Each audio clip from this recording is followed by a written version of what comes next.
Sejam bem-vindos a mais um vídeo no meu canal. Toda a verdade com Laurinda Queiroz. Pois bem, aqui estou eu para responder a um comentário, o comentário da Adriana. Comentário esse que eu coloquei na comunidade já traduzido.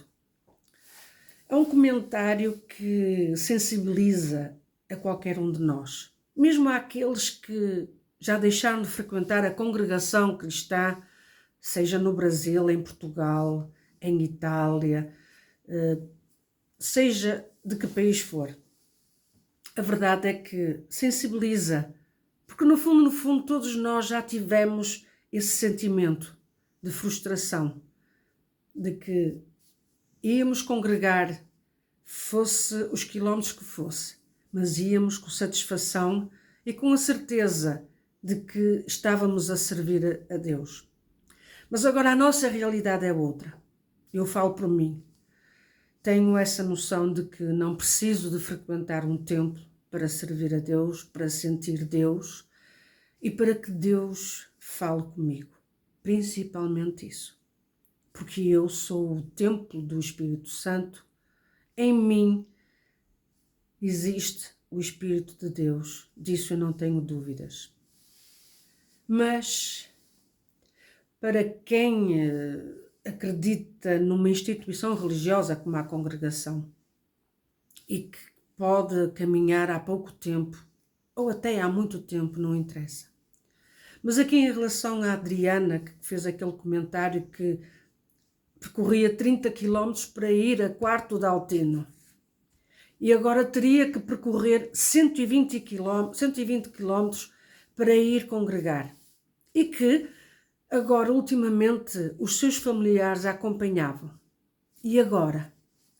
Aonde é que poderiam ir congregar se ela não tinha possibilidades de ir congregar ou fazer aqueles quilómetros todos? Porque é uma despesa.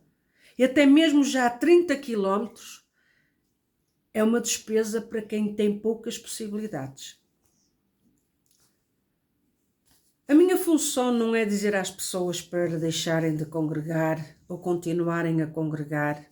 Não, essa não é a minha função. A minha função não é retirar as pessoas de estarem num lugar onde elas se sentem bem. Ou algo lhes diz, não é? Ou a sua espiritualidade, a sua sede de algo que as console, as leve a acreditar de que aquele lugar as vai saciar. Até que, com certeza, as pessoas que estavam lá, que atendiam em Quarto de Altino, até eram capazes de ter uma certa espiritualidade que iria de encontro àquelas almas. E principalmente a alma da Adriana e daqueles que a acompanhavam. Não ponho em questão isso. Mas Adriana, acredito numa coisa que eu lhe vou dizer. Não foi porque aquele irmão teve uma atitude, se calhar, menos própria ou menos indicada para ser tomada, mas só Deus é que sabe o que é que ia no coração daquele irmão. Mas não foi por esse ato, por essa atitude, que a igreja de Quarto de Altino foi encerrada. Disso pode ter a certeza, eu lhe digo aqui, que não foi por esse motivo que a igreja de Quarto de Altino foi encerrada. Isso foi um pequeno pretexto. É um pequeno pretexto porque, por detrás de determinadas coisas, há jogos, há estratégias que estão a ser tomadas por parte de agora de certos responsáveis da congregação cristã em Itália. E quero lhe dizer que tem a ver com o ancião Doménico e com os líderes da congregação cristã no Brasil, os líderes do Brás, as pessoas responsáveis. Eles apenas argumentaram isso, que foi essa atitude. Mas nós que já temos a experiência de outros atos e que nunca levaram a encerrar uma igreja, Lhe posso dizer, Adriana, que não foi a atitude desse irmão que levou a encerrar a igreja. O que levou a encerrar, no fundo, o que está por detrás desse argumento é o encerrar dessa igreja, de outras igrejas, para que agora sejam responsabilidade única, ou passem a ser responsabilidade única deste agora novo ancião que retirou a cadeira aos anciãos mais velhos. E neste caso ao ancião irmão Santini. A estratégia esta é fechar igrejas aonde os anciãos mais velhos tiveram a intervenção e abriram, e agora encerrar para abrirem outras igrejas e de serem responsabilidade deste ancião que prematuramente está a tomar o lugar dos anciãos mais velhos. Tudo isto é uma estratégia.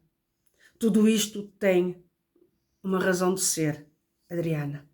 Mas que nada tem a ver com a parte espiritual. Nada. E aqui quem está a sofrer é o povo. Quem está a sofrer são as almas que, na sua simplicidade, iam congregar e acreditavam naquilo que estava a ser exposto. Mas, Adriana, muito sinceramente, acredite, se quiser continuar na congregação cristã em Itália, continue. Aguarde, se calhar, por algo que vai acontecer. Mas que não venham dias melhores, não venham. Infelizmente, não vão surgir dias melhores, antes pelo contrário.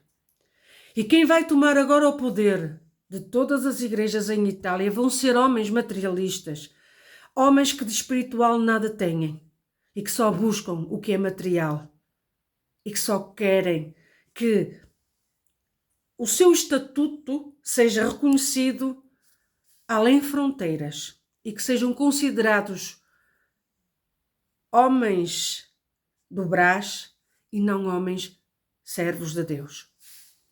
Por isso, Adriana, estou aqui, se calhar, a sugerir-lhe: procure uma igreja mais simples, porque infelizmente a congregação cristã em Itália deixou de ter a simplicidade que tinha outrora. Com todos os erros e com todas as falhas, com tudo que pudessem ter, porque são homens e são falhos. Mas estes que estão agora a tomar o poder são arrogantes, prepotentes e que só se preocupam com o seu ego, com a sua existência e com a sua categoria. E se algo agora fizerem, porque tem havido um turbilhão na internet acerca de Itália,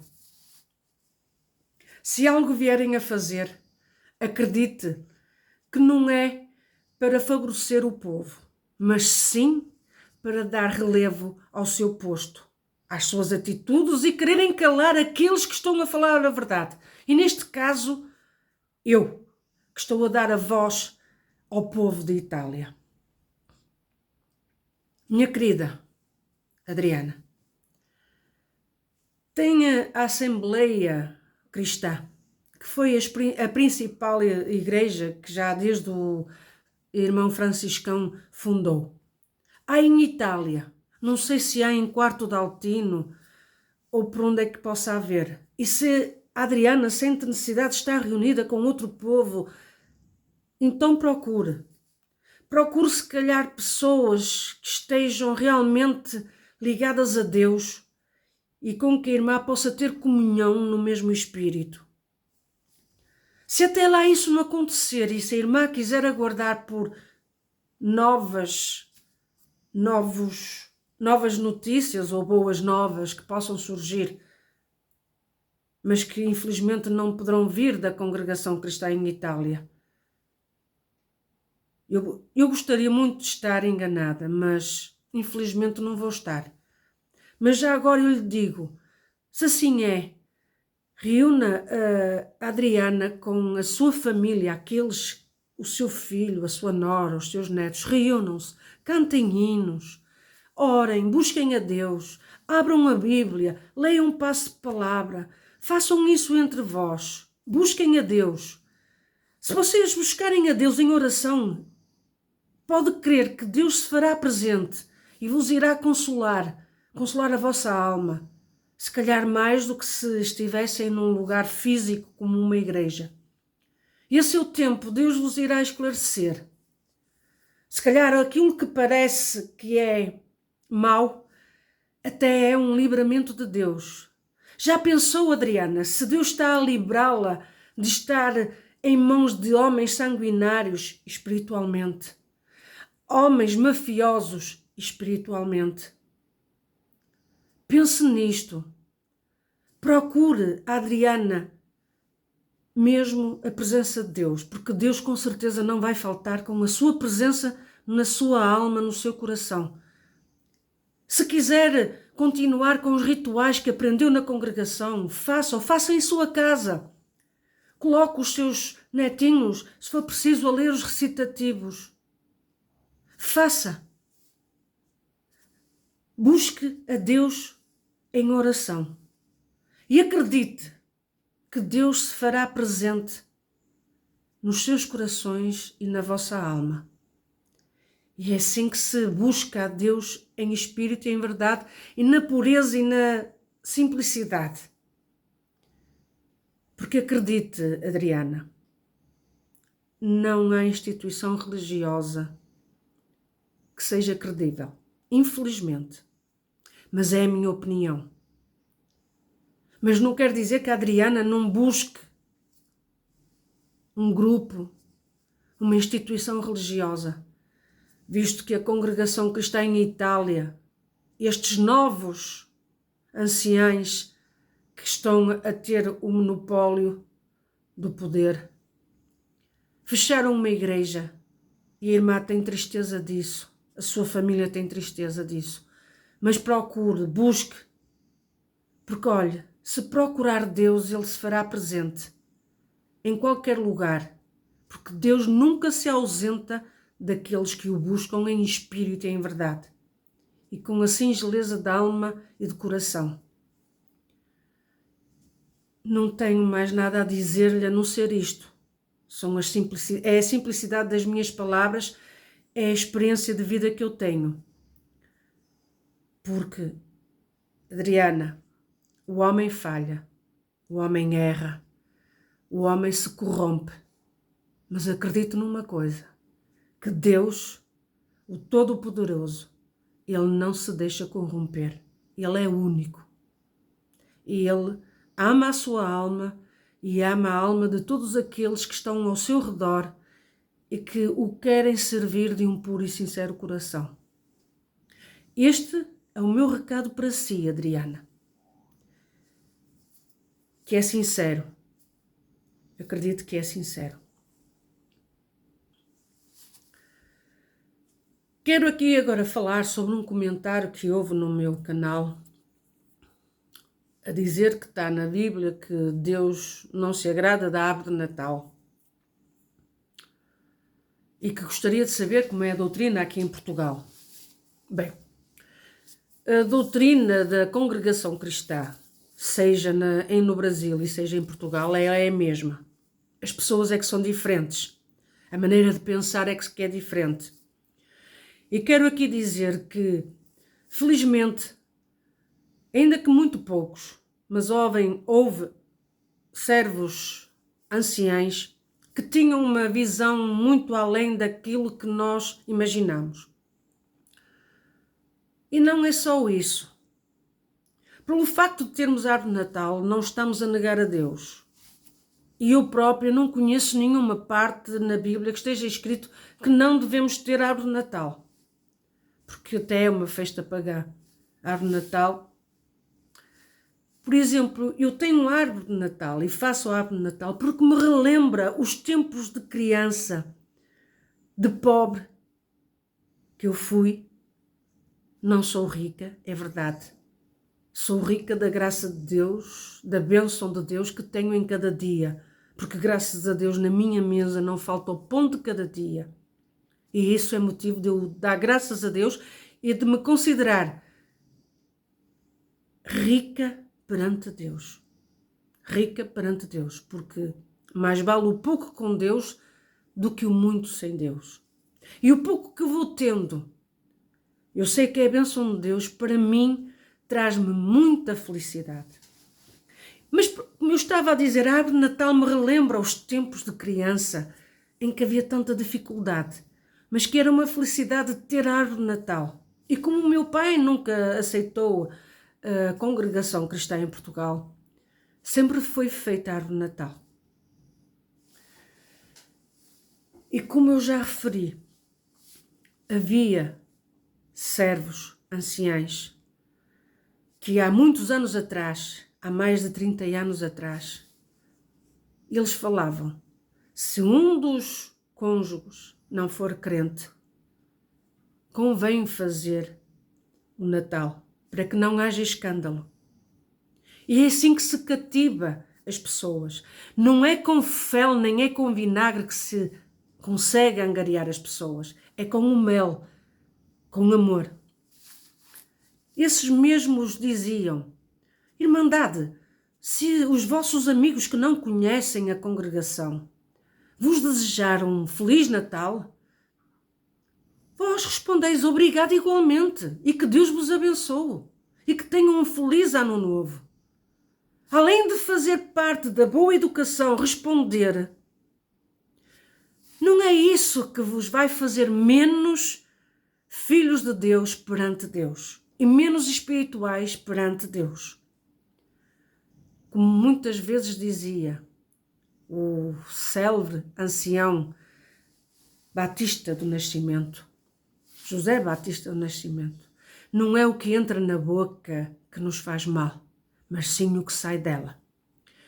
E há poucos dias atrás eu ouvi o ancião Salvador Bueno a proferir uma barbaridade de tal tamanho que é inconcebível aquilo que ele disse, que se alguém de nós, ou a irmandade que frequenta, o povo que frequenta a congregação cristã no Brasil, e que ele quis referir a nível mundial, desejar um bom Natal, que isso vai contra os princípios da congregação cristã no Brasil e a nível mundial. Eu quero aqui perguntar ao senhor ancião Salvador Bueno,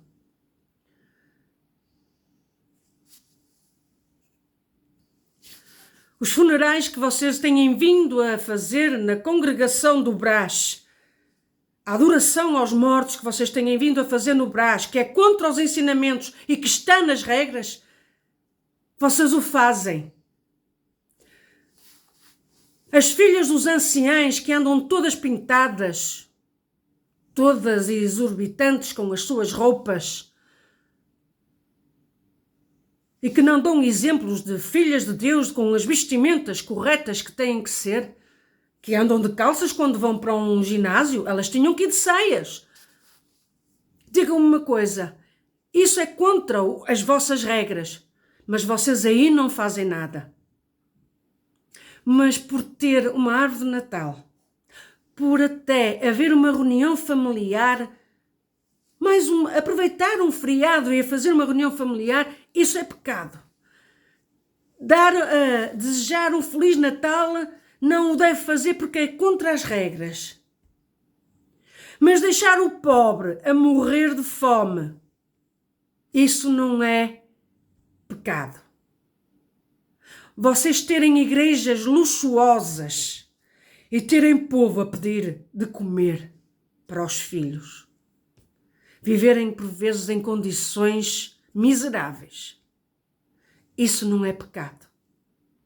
Haver o povo da Síria a procurar comida no lixo, isso não é pecado. Mas desejar um Feliz Natal é pecado.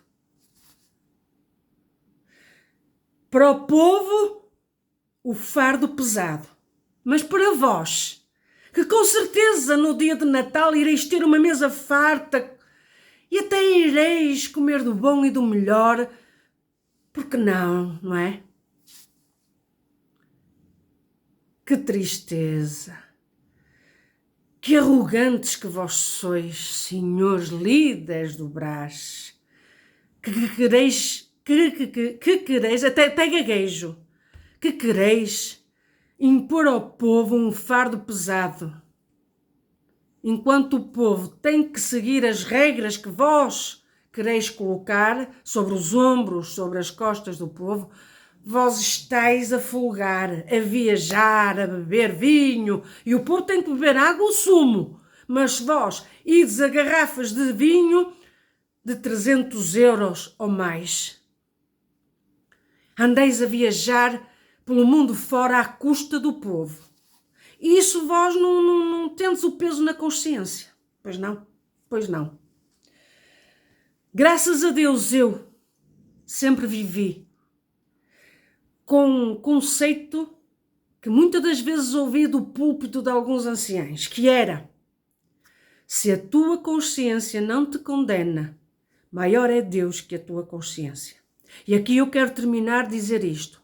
A minha consciência não me condena no dia de Natal eu fazer uma ceia, porque eu como todos os dias e nesse dia eu vou ter que comer.